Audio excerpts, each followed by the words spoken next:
오늘은 6월 4일 내용을 함께 보도록 하겠습니다.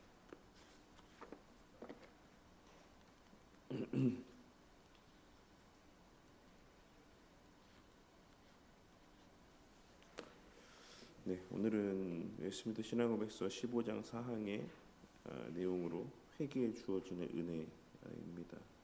사실 길지 않고 좀 크게 설명할 내용은 없지만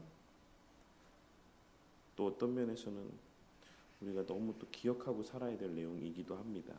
우리가 너무나도 쉽게 간과하는 내용이기도 해서 오늘 이 내용들을 한번 같이 살펴보도록 하겠습니다. 15장 4항을 같이 읽고 또 말씀 요절 같이 연달아서 봉독하도록 하겠습니다. 시작. 정죄받지 않아도 되는 작은 죄가 없듯이 참으로 회개한 자를 정죄할 큰 죄도 없다. 그러므로 한 사람으로 말미암아 죄가 세상에 들어오고 죄로 말미암아 사망이 들어왔나니 이와 같이 모든 사람이 죄를 지었으므로 사망이 모든 사람에게 이르렀느니라. 죄의 삭은 사망이요 하나님의 은사는 그리스도 예수 우리 주 안에 있는 영생이니라.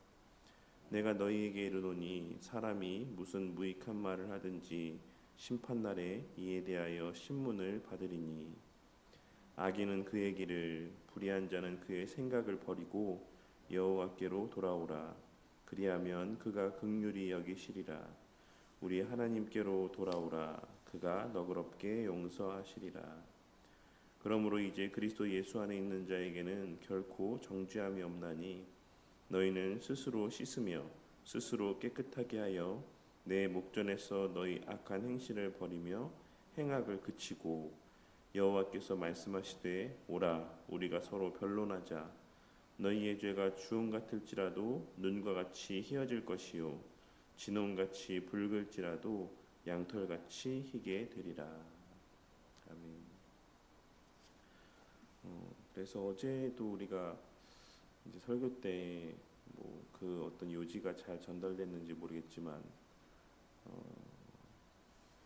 그리스도의 그 왕적 통치 가운데 있는 자들은 이 우리가 새벽마다 나누고 있는 웨스트민스터 신앙고백서 내용에서와 같이 어떤 삶의 결과가 나타나냐라고 했을 때 그 나라에 속한 하나님의 백성들에게는 어떤 은혜들이 주어지는가라고 하는 것들을 생각해 봤을 때 믿음이라는 수단을 통하여서 그리스도의 이루신 객관적인 구속의 은혜들이 그들에게 적용이 되어지고 또 그 결과로 또한 그 가운데에 계속하여서 허락되어지는 그리스도의 통치와 또 성령 하나님을 통한 어떤 내적인 역사 가운데 그 전가되어진 의로움에 걸맞는 또한 참된 어떤 회심의 모습들이 그 가운데 결과적으로 나타난다라고 할 수가 있습니다. 그래서 어제의 어떤 아도니아에게 허락된 솔로몬의 어떤 조건성이 있는 그 용서의 메시지는 사실 그것이 어떤 조건적이다라는 데 우리가 더 방점을 맞추어서 보기보다는 오늘 우리가 계속해서 나누고 있는 웨스트민스터 신앙고백서의 내용들에 비추어 보았을 때 반드시 그러한 열매와 증거들이 있을 수밖에 없다. 그 회심이 참되었을 때에. 근데 결과적으로 그는 그 어떤 조건성을 충족하지 못했고 그에게는 그런 참된 회심이 있지 않았다라고 하는 사실을 우리는 이어지는 말씀의 내용들을 통해 보게 되는 것이죠. 그래서 그리스도의 통치라고 하는 것, 그리스도의 왕되심이라고 하는 것이 어떤 우리에게는 막연히 무엇인가 장밋빛 미래에 대한 내용들만이 우리 가운데 또 떠올려지는 경우들이 많이 있지만 그리스도께서는 그저 모든 것들이 다 괜찮다라고 말씀해 주시는 그러한 왕이 아니시라 우리 가운데 죄를 계속해서 깨닫게 하시고 그 죄 가운데서 돌이키게 하시고 그리스도의 그 말씀에 따라 그 명령에 따라 순복하며 살아가게 하시는 통치의 은혜를 우리 가운데 허락하시는 것이고 그러한 은혜 속에서 택하신 자들은 속하게 하신 그 공동체 안에서 계속하여 거룩하여져 가며 이미 임한 하나님 나라의 복을 실제로 누리고 만끽해 가는 것이다라고 할 수가 있는 것입니다. 그런 면에서 우리는 회개가 반드시 필요하다라는 사실, 택하신 자들에게는 회개가 반드시 있을 수밖에 없고 또한 반드시 필요하다라는 사실을 이러한 신앙 고백의 내용을 통해서뿐만 아니라 무엇보다 성경에 기록된 말씀들과 또한 그의 적절한 예시들에 대한 내용들을 통해서 보게 된다라고 할 수가 있습니다. 그래서 오늘 말씀에서도 회개라고 하는 것 가운데 가장 첫 번째로 언급되고 있는 것, 그 은혜에 대해서 언급하기를 정죄받지 않아도 되는 작은 죄가 없다라고 하는 것에 대해서 우리가 좀 보게 됩니다. 교리 해설의 내용을 보시면 오늘 읽는 신앙 고백서는 죄를 용서하시는 하나님의 긍휼이 얼마나 크신지라고 하는 것을 회개와 연결하여 교훈하고 있습니다. 그래서 먼저 우리가 알아야 될 것은 정죄받지 않아도 되는 작은 죄가 없다라는 것입니다. 작은 죄라면 영원한 형벌의 정죄는 받지 않을 것이다라고 생각하는 사람들을 종종 봅니다. 사실 뭐랄까요? 과연 이제 제가 종종 그런 말씀들을 드릴 때가 있는데 하루를 항상 회개와 감사로 마무리해야 되는 것에 대해서 말씀을 드릴 때가 종종 있습니다. 근데 무엇인가 엄청나게 큰 정말 뭐 실정법을 위반한 것까지는 아닐지라도 그냥 실질적으로 그 한날의 삶 속에서 누군가를 향한 엄청난 분노를 표출했거나 뭐 여러 가지 뭐 누군가의 어떤 다툼이 있었거나 혹은 그 외에 또 마음에 찔림이 될 만한 어떤 굵직굵직한 어떤 실수들을 저질렀을 때에는 뭐 때로 회개 가운데 하루를 이렇게 마무리하는 모습을 보게 될 때도 있지만 그렇지 않은 경우에 그냥 어제와 같은 오늘의 하루를 이렇게 살아가고 그렇게 마무리할 때 여기서 말하는 어제는 실제적인 어제를 말하는 게 아니라 그냥 매일매일이 별 다를 바 없는 그냥 범상한 하루하루의 삶을 살아갈 때 과연 우리에게 있어서 회개라고 하는 것이 익숙한 모습인가라고 하는 것에 대해서 좀 생각해 볼 필요가 있습니다. 대부분의 경우 저를 포함해서 뭐 저희 아이들도 늘 이제 하루를 마무리하며 이제 기도할 때는 항상 하는 말이 오늘 하루를 지켜주셔서 감사합니다. 이제 이런 말들을 하는데 당연히 감사하죠. 하루를 지켜주심에 대해서. 모르겠어요. 그 안에 아주 깊은 신학적인 의미가 담겨 있는지 모르겠지만 저희 뭐 진서나 현서나 우리 은서의 고백 가운데 뭐 죄로부터 우리를 지켜주심에 대한 감사도 거기에 있는지는 모르겠지만 사실 누구나가 하루하루의 삶 속에서 이제 크고 작은 뭐 때로는 뭐 아주 굵직한 범죄함이 없을지라도 어떤 사소한 부분 속에서 우리는 늘 죄 가운데 살아가죠. 그럼에도 불구하고 그 어떤 정도의 차이, 기준의 어떤 정도의 차이만 있을 뿐이지 다 누구나가 범죄함 가운데 살아가고 있음에도 불구하고 각자의 정한 기준에 따라서 나는 오늘 뭐 그렇게 회개할 만한 죄를 짓지 않았다라고 생각하고 회개 없는 하루의 마무리를 이렇게 하는 모습을 보게 될 때가 있는 것입니다. 그런데 여기서 김병현 교수님께서도 말씀하고 있는 것처럼 이것은 죄의 무게를 알지 못하여 하는 말이다. 죄를 사람이 생각하는 관점에서 보는 오류다 라고 하는 것입니다. 내가 기준에 봤을 때 뭐 이런 것까지 뭐 회개할 필요가 있나? 라고 하는 어떤 인지들이 사실 우리 모두에게는 다 있습니다.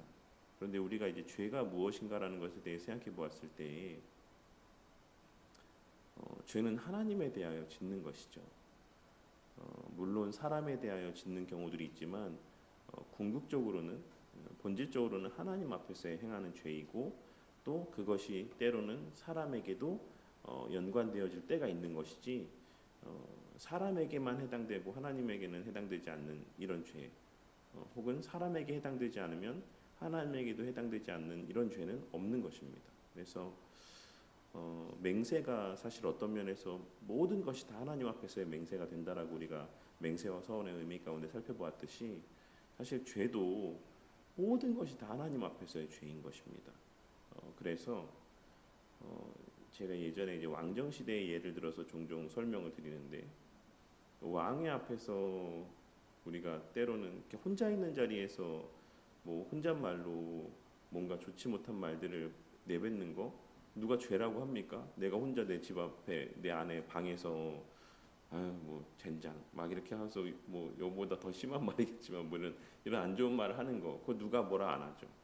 근데 만일 그 똑같은 행위를 예전에 이제 뭐 조선 시대라든지 뭐 이런 때 왕 앞에서 그런 모습을 나타내 보였다라고 하면 뭐 어떻습니까? 이제 그 왕을 면전에서 되게 대놓고 무시하는 행위가 되는 것이죠. 그래서 사실 그것이 직접적으로 왕에게 해를 가하거나 왕에게 욕을 한 게 아님에도 불구하고 이제 뭐 그에 대한 죄의 책임을 지게 되고 뭐 우리가 어린아이의 뭐 실수로 얼굴을 뭐 어제도 이제 진서에서가 좀 이제 뭐 이런저런 일들이 있었다고 하던데 예상치 못한 뭐 이렇게 뭐 치고 부딪히고 뭐 이런 일들로 감정이 뭐 상해서 좀 안 좋은 일이 있었다고 하던데 사실 그런 일들은 얼마든지 넘어갈 수 있는 일이지만 예전에 이제 왕정 시대에 만약에 실수로라고 하더라도 왕의 몸을 건들거나 얼굴에 손을 대게 되거나 이렇게 되면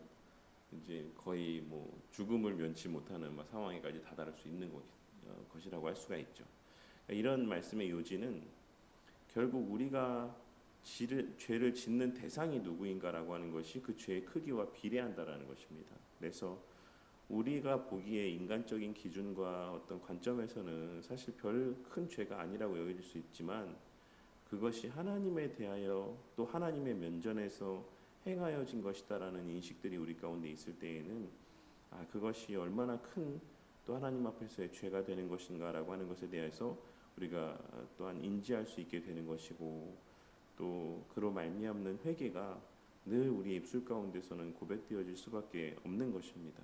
그래서 물론 이것이 그래서 늘 우리가 죄의 어떤 압박과 굴레 가운데 살아가야지만 된다. 그 억압과 무게 가운데 살아가야 된다라는 것을 말씀드리는 것은 아니에요. 그러니까 결국 우리의 모든 신앙은 결국 종국에는 무엇으로 이어지게 되어 있냐면 감사로 이어지게 되어 있습니다.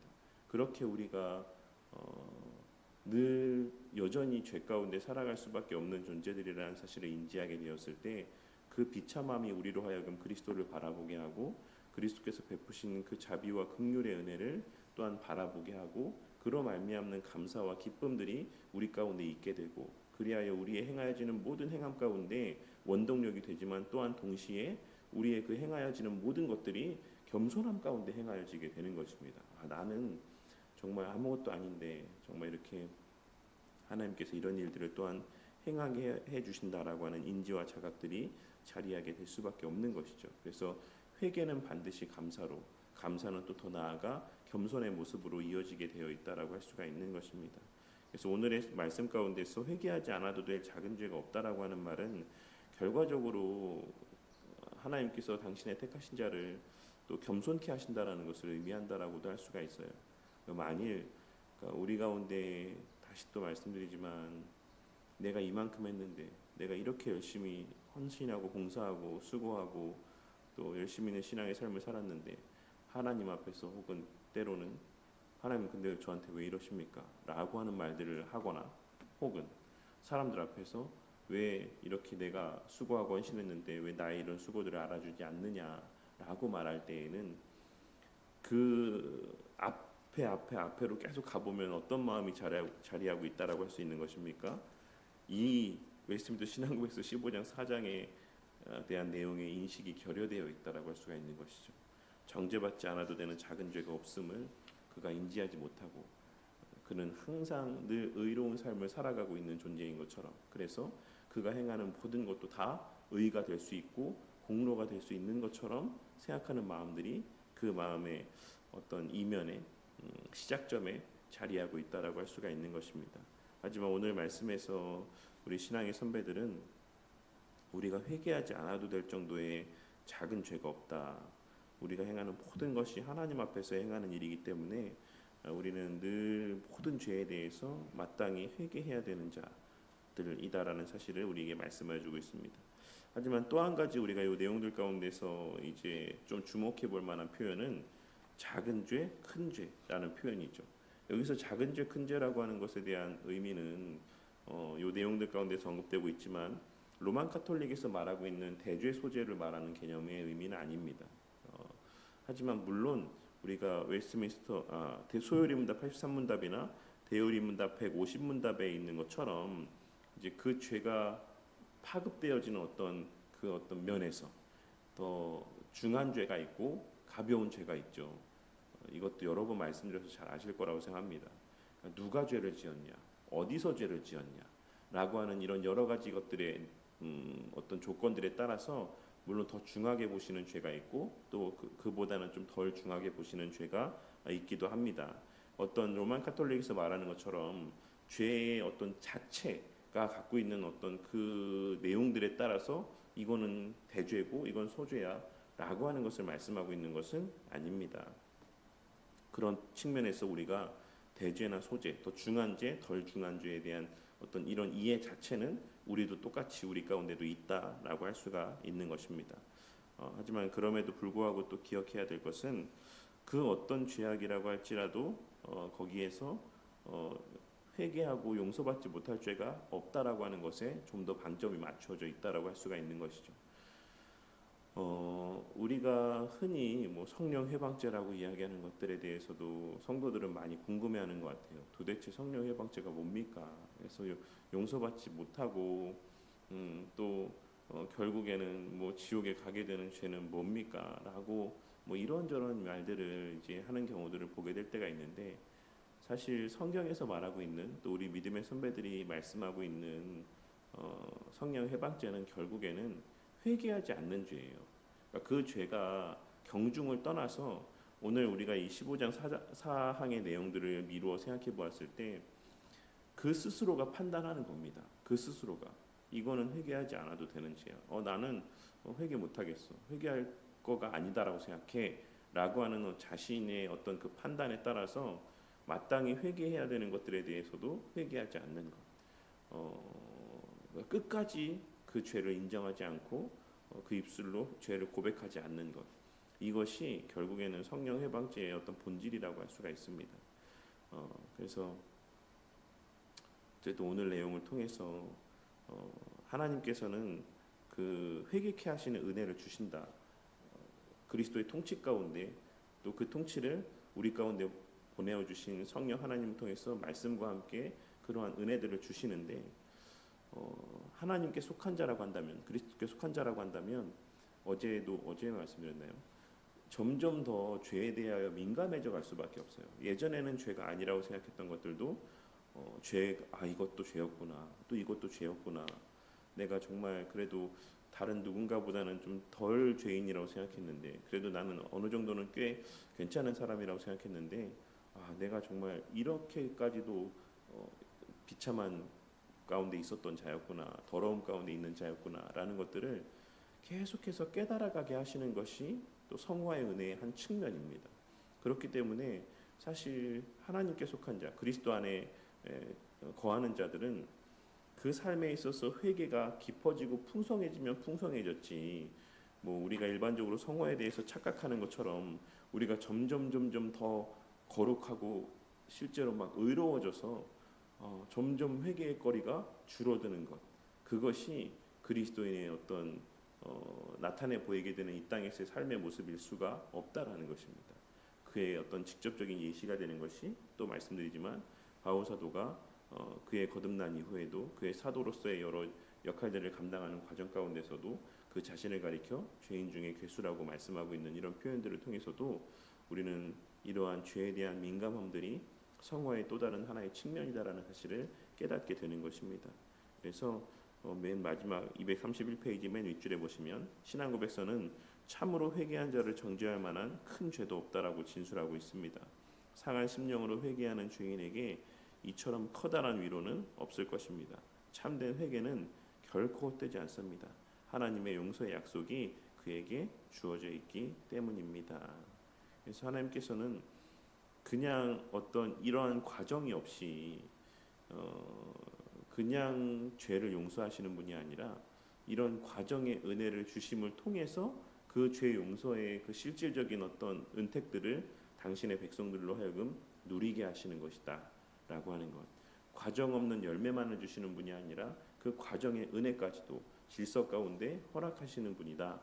그런 맥락에서 예수님께서도 우리가 그 회개의 필요성에 대해서 지난 시간 나눈 것처럼 그렇게 회개하지 않는 자는 다 망할 뿐이다라고 말씀하고 있는 것이고, 성경 곳곳에서 회개가 없이는 그 누구도 그 은택들을 누릴 수 없다, 주를 뵐 수 없다라고 하는 이런 말씀들을 하고 있는 이유가 이러한 과정을 통해서 하나님께서는 그 실제적인 유익들을 누리게 하시는 것이기 때문이라고 할 수가 있는 것입니다. 그리고 반면에 끝까지 회개치 아니하는 자, 그리고 그 회개할 것과 회개하지 않을 것을 자신이 판단하는 자, 이러한 자들은 사실 궁극적으로 바라보았을 때 그 죄의 판단자를 누구로 삼고 있는 것입니까? 자기 자신으로 삼고 있는 것이죠. 또 그런 맥락에서 그가 아담이 범했던 죄와 동일한 죄를 여전히 범하고 있는 모습이다라고 할 수가 있는 것입니다. 그리고 그러한 자들은 사실 좀 무서운 말이긴 하지만 사실 중생하지 못한 자라고 보는 것이 또 좀 합당하다라고 할 수 있을 정도로 우리에게는 되게 가벼울 수 있지만 하나님 보시기에는 결코 가벼운 모습일 수 없다라고 하는 것까지도 좀 생각해 보게 되는 은혜가 있으시기를 바라겠습니다. 그래서 맨 마지막에서 네 번째 줄에 보시면 회개하는 자에게 약속하신 용서는 예수 그리스도의 의에 근거한다라고 하는 것을 우리는 늘 기억해야지만 됩니다. 하지만 그럼에도 불구하고 그 예수 그리스도의 의로 말미암는 용서함의 은혜는 그 택하신 자들의 입술을 통해 그러니까 죄를 인지하게 하시고 그 인지하게 하신 죄에 대하여 그 입술로 시인하게 하시고 고백하게 하심의 과정을 통해서 그 그리스도의 은택들을 누리게 하시는 것이다 라고 하는 것을 우리는 좀 기억해야지만 되겠습니다. 네, 적용 질문. 그리스도를 믿는 자는 의롭다 하심을 받았다라고 하며 죄를 짓는 일을 심상히 여기는 사람에 대해서 오늘의 학습이 주는 교훈은 무엇입니까?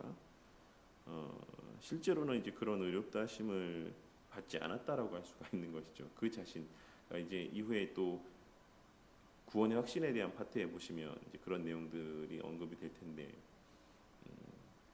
헛된 확신 가운데 살아가는 자들도 분명히 있습니다.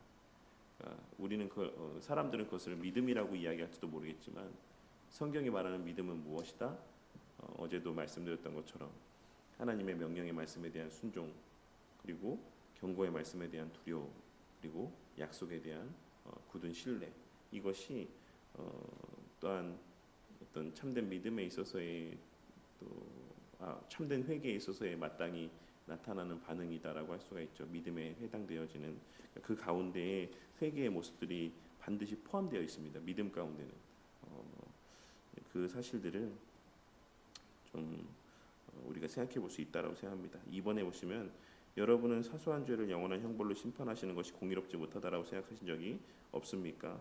그러한 주장을 하는 사람에게 무엇이라고 답하시겠습니까? 앞서도 말씀드렸던 것처럼 죄라는 것은 이제 누구에게 지었느냐라고 하는 것에 따라서 어떤 그 경중이 달라진다라고 할 수가 있죠. 그런 맥락에서 우리가 보는 측면에서는 그것을 사소하게 여길 수 있겠지만 그 모든 죄가 하나님 앞에서 영원하신 하나님 앞에서의 범죄함일 때 그 죄는 영원한 가치와 무게를 지니게 되는 것입니다.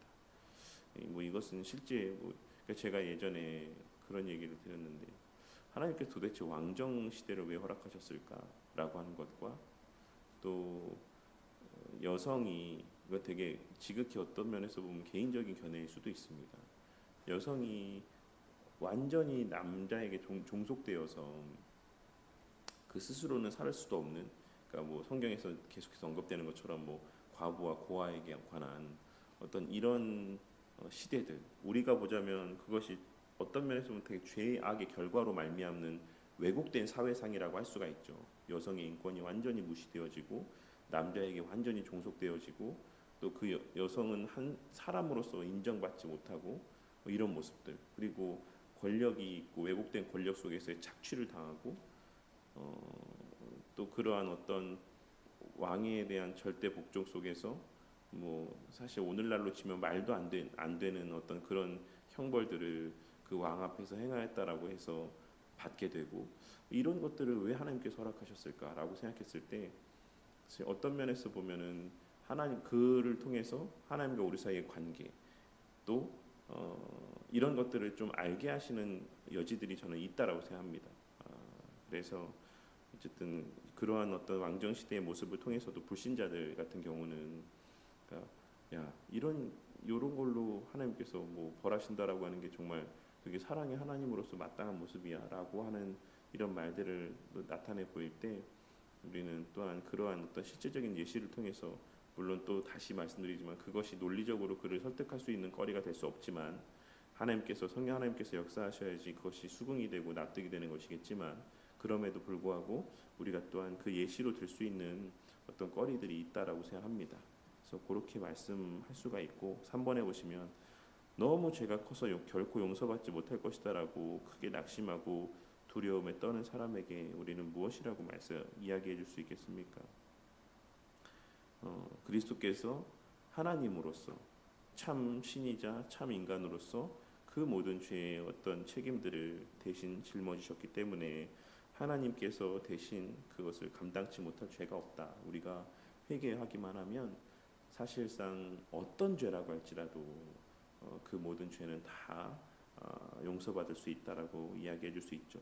그것이 우리에게 있지 아니하고 우리는 사실 그걸 다 책임질 수 없을지라도 그렇기에 예수님께서 인간의 몸을 입고 이 땅에 오셔서 하나님으로서 또한 그 모든 무한한 죄의 책임들을 다 감당하셨기 때문에 어떠한 죄도 우리가 회개할 때 용서받지 못할 죄는 이제 없다라고 할 수가 있는 것입니다. 마지막 4번에 세례받기 이전에 지은 죄는 믿음으로 용서를 받지만 세례받은 후에 중대한 죄, 이를테면 배도나 간음이나 살인이나 우상숭배나 신성모독과 같은 죄를 범하면 용서받을 수 없다라는 주장을 들어본 적이 있으시겠죠. 이러한 주장이 오늘의 가르침에 비추어 볼 때 정당하다라고 할 수 있습니까? 그렇지 않습니다. 결국 궁극의 죄는 뭐다? 끝까지 회개하지 않는 죄가 궁극의 죄입니다. 어떤 죄도 설령 입에 담기도 참 무시무시한 죄들이긴 하죠. 배도도 그렇고, 간음도 그렇고, 살인도 그렇고, 우상숭배, 신성모독, 이 모든 죄가 무시무시한 죄인 것은 맞지만, 그럼에도 불구하고 그것이 죄인 것을 실제로 깨닫고 그냥 아도니아와 같이 그냥 그 순간에서의 벌을 모면하기 위함에서의 어떤 그러한 그냥 어떤 고백이 아니라 이 죄의 참상들을 이제 다시 또 깨닫고 진심으로 깨닫고 또 하나님 앞에서의 진실된 회개의 고백들을 나타내 보일 때 우리는 모든 그 용서와 관련된 그리스도의 은택들을 누릴 수가 있다라고 할 수가 있습니다. 하지만 참 또 애매한 부분들도 있긴 해요. 제가 이 주장에 동조하는 것은 아니지만 어떤 그러한 참으로 거듭난 자가 동일한 죄악을 지속적으로 반복할 수는 없습니다. 정도의 차이가 있고 해서 순간적으로 넘어지는 경우들은 있을 수 있겠죠. 근데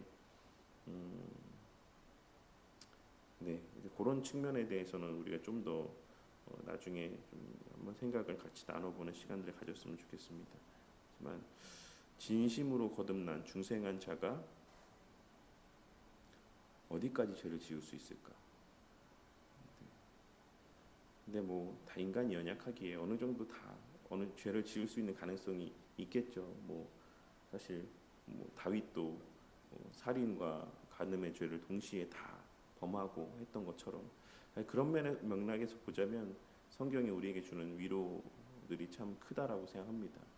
하지만 그럼에도 불구하고 그것이 하나님의 용서 가운데 있게 될 때에는 요구되어지는 회개라고 하는 것이 단순한 어떤 그 죄에 대한 형벌에 대한 두려움으로 말미암는 고백이 아니라 그 죄의 더러움과 참상을 정말 실제적으로 깨닫게 되고 거기에서 돌이키고자 하는 마음들, 또 그러한 자신을 받아주신, 또 용서해 주신 하나님의 긍휼하심에 대한 어떤 인지와 자각, 그에 대한 감사.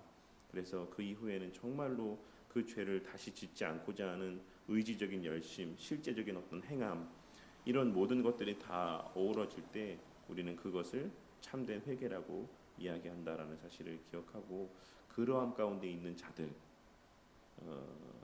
자들에게 있어서 사실 용서받지 못할 죄는 없다. 그러한 분명한 그 죄의 더러움을 깨닫고, 그러한 자신도 임에도 하나님이 긍휼히 여겨주시고 또한 죄를 용서해 주심에 대한 감사의 마음이 있고, 그래서 정말로 그러한 죄를 다시 또 짓지 않기 위한 실제적인 결단, 실제적인 의지, 실제적인 행함, 이런 것들이 있는 참된 회개 가운데 있는 자들에게는 용서받지 못할 자가 없는 것이다. 단지 이것이 그냥 입술로만 하나님 잘못했습니다 라고 이야기하면 모든 죄가 그냥 다 용서 없이 되는 것이다 라는 어떤 그런 가벼운 의미에서 이것을 말씀하고 있는 것은 아니다라는 것을 좀 같이 생각해 봤으면 좋겠습니다. 그래서 오늘 말씀에는 사실 간단하지만 정죄받지 않아도 되는 작은 죄가 없듯이 참으로 회개한 자, 참으로 회개한 자입니다. 참으로 회개한 자를 정죄할 만한 큰 죄도 없다라고 하는 것에 있어서 일단 작은 죄가 없다라고 하는 것, 모든 죄는 다 회개해야 될 죄라는 것, 그리고 또 우리가 그러한 용서함의 은혜를 누리는 것은 참으로 회개케 하심의 과정을 통해서다. 참으로. 이 의미가 어떤 의미인가에 대해서 좀 생각하며 늘 우리의 삶 속에서 뭐 이게 좀 너무 오바스러운 걸 수도 있지만 늘 그 삶 가운데 어디 또 내가 죄 범죄한 거 없나라는 것들을 늘 면밀히 좀 이렇게 생각하며 또 늘 하나님 앞에 또 그 죄에 대하여 고백하고, 하나님 제가 또 오늘 이렇게 또 이러한 뭐 한다고 했는데 오늘도 또 이렇게 좀 부족했습니다. 정말 용서해 주시고 은혜를 주셔서 정말 우리가 이러한 죄 가운데 이러한 정말 사소한 부분 하나하나에서도 그리스도인다운 삶을 살아갈 수 있도록 은혜를 주시고, 또 더욱더 악을 향하기보다는 또 선을 향한, 또 의를 향한 삶을 살아갈 수 있는 은혜를 주시기를 기도하는 마음들이 저와 우리 모두의 매일의 삶 가운데 또 자리하게 되는 은혜가 있으시기를 바라겠습니다. 이 시간 함께 또 오늘 적용 내용들을 생각하면서 기도하실 때